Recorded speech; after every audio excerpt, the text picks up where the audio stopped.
Hi, the title of this video came as a result of me seeing one of my patients who has been getting a lot of incoming fire at school, who's been criticized, getting into trouble a lot, and towards the end of the year is only so grateful for that final bell and to go home.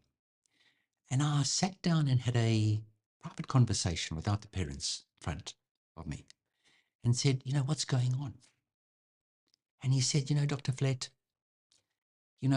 everybody says that I'm naughty and that I'm lazy. So I've got my school report, and I know it's not the greatest, and I know that I didn't put in a lot of effort, but I'm not lazy, and I'm not stupid, and I'm not naughty. I'm just bored. So this is something I'd like to help you as parents understand. And we're going to dive into this topic that's often misunderstood. ADHD or attention deficit disorder isn't just a medical term. It's a window into this vibrant world of some of the most extraordinary children and adults that I've ever met. It gives me a lot of pleasure helping children because ADHD is one of the most treatable conditions of any mental health condition. So let's unravel the myths and understand what ADHD really means. Firstly, ADHD isn't about being lazy or naughty. It's about a brain that's wired differently. It's a neurological condition that affects a person's ability to concentrate, sit still, and control impulses. It's a self-control problem. But there's a lot more to it. Children with ADHD aren't just being difficult.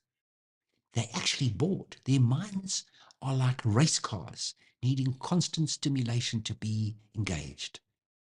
Imagine a mind that's constantly craving novelty and excitement.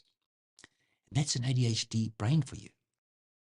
It's not that these children don't want to focus.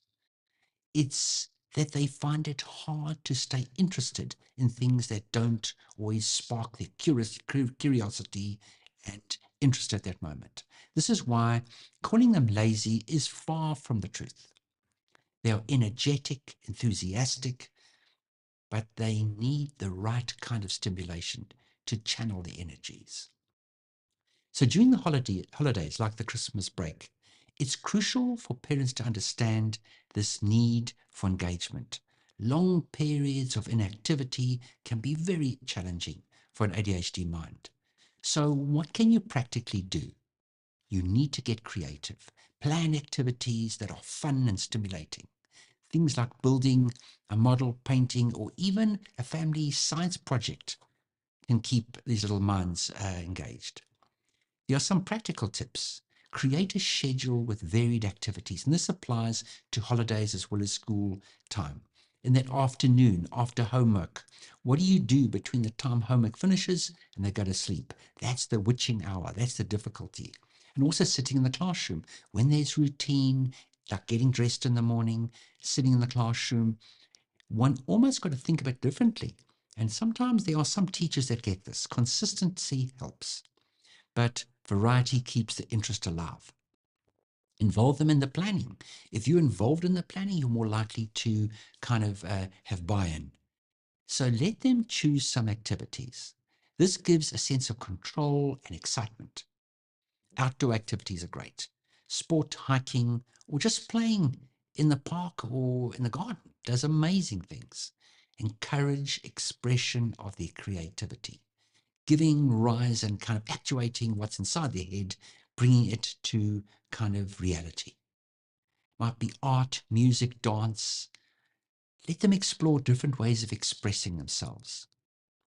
So, I hope this is starting to give you an idea of what you could do to really kind of unlock your child's ability. Remember, understanding versus labeling, a very important concept. It's easy to label a child as naughty or lazy. Just because they can do it sometimes, they can't do it always.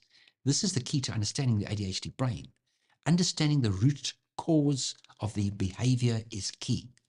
So ADHD is not a flaw. It's a simply a different way of thinking. These children are unique, incredible talents, creative people that one day are going to find their niche, but sitting in the classroom, it's very difficult to see that. So when they're nurtured, it can lead to incredible achievements. So in conclusion, the next time you find your child struggling or sitting still, pay attention. Remember, they're not trying to be difficult. Their minds are just wired more for excitement. As parents, teachers, caregivers, our job is to guide and support them, helping them find their path in this vibrant world. So thank you for joining me today, and I understand how you can change your perspective. Understand these beautiful minds of those of ADHD. Together, we can embrace, nurture these brilliant, fast-paced thinkers. And I hope this gives you a much better understanding of what you can do and become less frustrated.